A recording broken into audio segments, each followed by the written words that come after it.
Bonjour, c'est Tiken Jah Fakoly. Je fais cette vidéo pour apporter mon soutien au peuple togolais qui se bat contre la monarchie, qui se bat pour sa liberté. Et voilà, je souhaite que ce combat se passe dans la paix et qu'il n'y ait pas de victimes, que ce soit un combat du peuple qui n'est pas armé et qu'il ne faut pas que ceux qui sont armés viennent massacrer ce peuple qui n'est pas armé. Les gens se battent pour leurs droits, ils se battent contre la monarchie. Alors, donc, il faut éviter que l'armée vienne aujourd'hui les tuer. Voilà, parce que simplement, ils se battent pour dire non à une monarchie qui dure depuis 50 ans.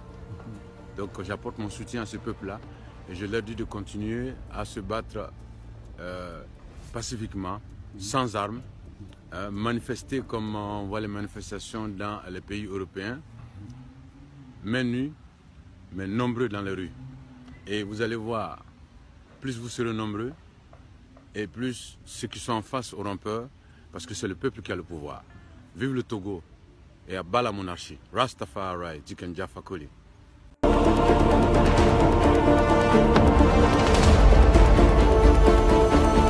Bonjour. Aujourd'hui, on se penche sur un message vidéo, un message assez fort, celui de l'artiste Tiken Jah Fakoly. Oui, une vidéo où il prend position de manière très claire. Exactement.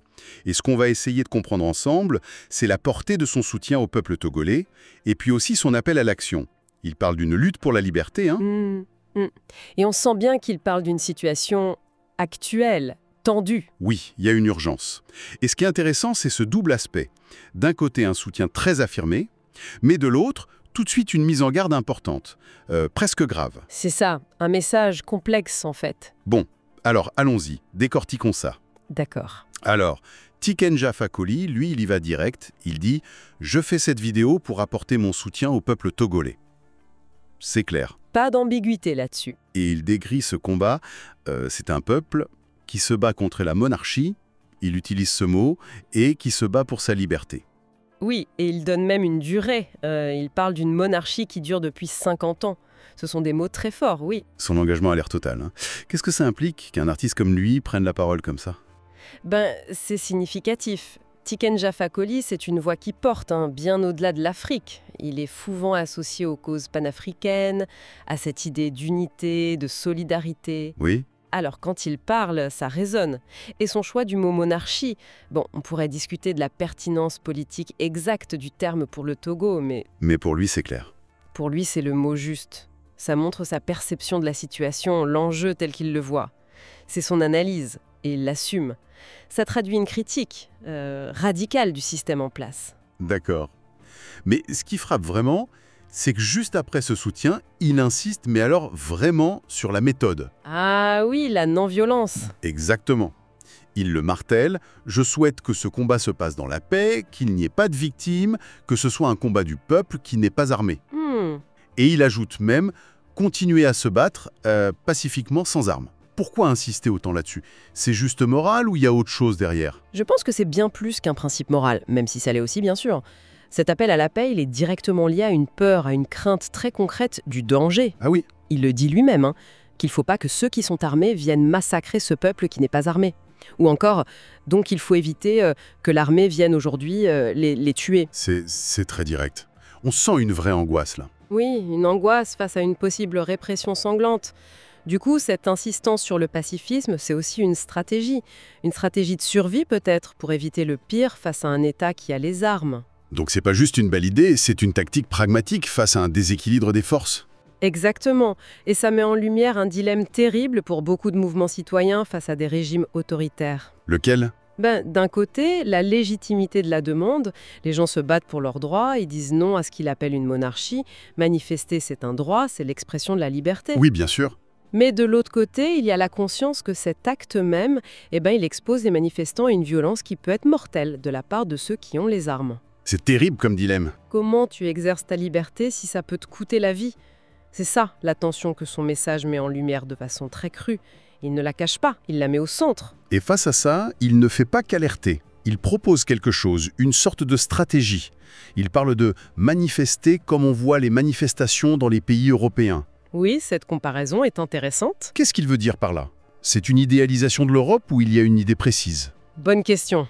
Bon, à première vue, on pourrait croire qu'il idéalise un peu, oui, mais je pense que son point est plus tactique. Ce qu'il retient des manifs européennes, je crois, c'est pas tant le contexte démocratique, mais plutôt la forme. La forme, c'est-à-dire? Des rassemblements massifs et pacifiques. Il insiste sur le fait d'être nombreux dans les rues. L'idée, c'est l'occupation visible de l'espace par le nombre. D'accord. Et il a cette image très forte, mais nus, mais nombreux dans les rues. Nus mais nombreux. Nus, ça veut dire quoi ici? Vulnérable? Sans armes? Oui, je pense que nu, ça renforce l'idée de sans armes, désarmé. C'est l'image du citoyen ordinaire sans autre défense que sa présence, son corps et le collectif. Une vulnérabilité assumée, en quelque sorte. Voilà. Mais une vulnérabilité qui, selon lui, doit être dépassée par le nombre. L'individu seul est nu, mais la foule, elle, devient une force. C'est ça le cœur de sa stratégie. Ne pas nier la faiblesse individuelle, mais la transcender par le collectif. Et cette force du nombre, concrètement, comment ça marche dans sa tête? Comment une foule désarmée peut-elle faire peur à des gens armés? Son raisonnement, c'est celui du pouvoir populaire non violent, un classique. Il le dit, plus vous serez nombreux, et plus ceux qui sont en face auront peur, parce que c'est le peuple qui a le pouvoir. Ah, d'accord. L'idée derrière, c'est que le pouvoir d'un régime, même très autoritaire, ne tient pas que par la force. Il tient aussi par une sorte de consentement ou au moins de passivité de la majorité. Si cette majorité se mobilise massivement, pacifiquement, mais avec détermination, elle peut fragiliser la légitimité du pouvoir. Et selon Facoli, elle peut faire peur à ceux qui commandent. La peur change de camp, quoi. C'est un peu l'idée, oui. La mobilisation devient une arme psychologique, politique. Le but, c'est de rendre la répression trop coûteuse politiquement. Coûteuse comment? Coûteuse aux yeux de la population, de la communauté internationale peut-être, et même, qui sait, au sein des forces de l'ordre elles-mêmes. Leur loyauté pourrait être ébranlée face à une marée humaine, pacifique, qui réclame juste ses droits. C'est un pari, en fait. C'est un pari sur la force morale et politique du nombre contre la force brute. Il affirme que le vrai pouvoir, à la fin, il est dans le peuple. C'est une stratégie qui a eu des succès et des échecs aussi dans l'histoire. C'est une vision intéressante du pouvoir. Mais si on revient à la vidéo elle-même, l'enregistrement qu'on a, il se termine de façon très... Abrupte. presque coupée. Ah oui, c'est vrai. Ça finit sur « Vive le Togo, monarchie ». C'est très bizarre comme fin, non? Comment on peut interpréter ça? Oui, c'est une conclusion pour le moins étrange. Ça soulève des questions. Est-ce que c'est juste technique? Une coupure involontaire? C'est possible, hein? Ou alors? Ou alors, est-ce que cette fin abrupte, qu'elle soit voulue ou pas par l'artiste ou par celui qui a diffusé, ça crée un effet rhétorique particulier? Quel genre d'effet? En mettant côte à côte « Vive le Togo », qui est un cri patriotique d'amour du pays, Oui. et « monarchie », le mot qu'il utilise pour dénoncer ce qu'il combat, ça crée une sorte de choc, une tension qui n'est pas résolue. Je vois. Ça laisse les deux en suspens, comme si ça résumait le conflit. L'amour du pays d'un côté, le rejet du système de l'autre. Cette fin pourrait, peut-être sans le vouloir, souligner l'intensité de cette contradiction, la radicalité du choix à faire, vu par l'artiste. Ça laisse une impression bizarre, comme si le combat était figé là. D'accord. Donc si on devait résumer les points vraiment clés de ce message de Tiken Jah Fakoly, ce serait quoi? Je dirais qu'il y a 4 grands axes. Premièrement, un soutien très clair, très personnel au mouvement togolais. Une lutte juste pour la liberté contre ce qu'il appelle une monarchie. D'accord. Deuxièmement, une insistance énorme, vraiment répétée, sur le besoin absolu que cette lutte soit pacifique, sans armes. C'est pas une option, c'est essentiel. Essentiel, oui. Troisièmement, et c'est lié, un avertissement très net sur le risque de répression violente, de massacre par l'armée. On sent cette peur de la violence d'État. Et quatrièmement, l'affirmation que la puissance vient du peuple uni, mobilisé en grand nombre. C'est là qu'est le vrai pouvoir, selon lui, capable de faire peur et de faire pression pacifiquement. Ça va très clair comme ça. Et cette analyse, ça montre bien la complexité du message. Pour ceux qui nous écoutent et qui s'intéressent à ces questions, regardez cette vidéo, ça offre plusieurs choses en fait. Oui, plusieurs niveaux de lecture. C'est d'abord voir comment un artiste engagé utilise sa voix, sa notoriété pour parler d'une crise politique. Tout à fait. C'est aussi une illustration très concrète de cette tension qu'on trouve dans beaucoup de mouvements sociaux. Comment on revendique pacifiquement quand il y a un risque de violence? Quelle est la bonne stratégie? Et là, on a une proposition, la non-violence massive. C'est ça. Et enfin, c'est l'occasion de saisir sa perspective à lui, Tiken Jah Fakoly, avec ses mots à lui, comme « monarchie » ou cette image du manifestant nu mais nombreux. Exactement.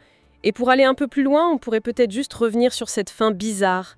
Vive le Togo, monarchie. Oui, Au-delà des explications techniques ou rhétoriques, qu'est-ce que ça nous dit peut-être de l'état d'esprit, de l'urgence? Est-ce que ça reflète une situation où les positions sont tellement figées que le dialogue semble impossible? Où il ne reste que l'affirmation brute de chaque camp? c'est une piste. Ou alors, est-ce que cette coupure brutale, ça symbolise aussi l'incertitude, le fait que l'histoire s'écrit en direct, sans fin écrite d'avance? Cette fin un peu bancale, elle laisse la porte ouverte et elle nous rappelle que même en analysant, on ne peut jamais tout saisir de la complexité du réel. Une dernière interrogation qui montre bien toute la richesse et aussi les aspérités de ce message, même s'il est court, et c'est là-dessus qu'on va terminer notre exploration de cette vidéo de Tiken Jah Fakoly.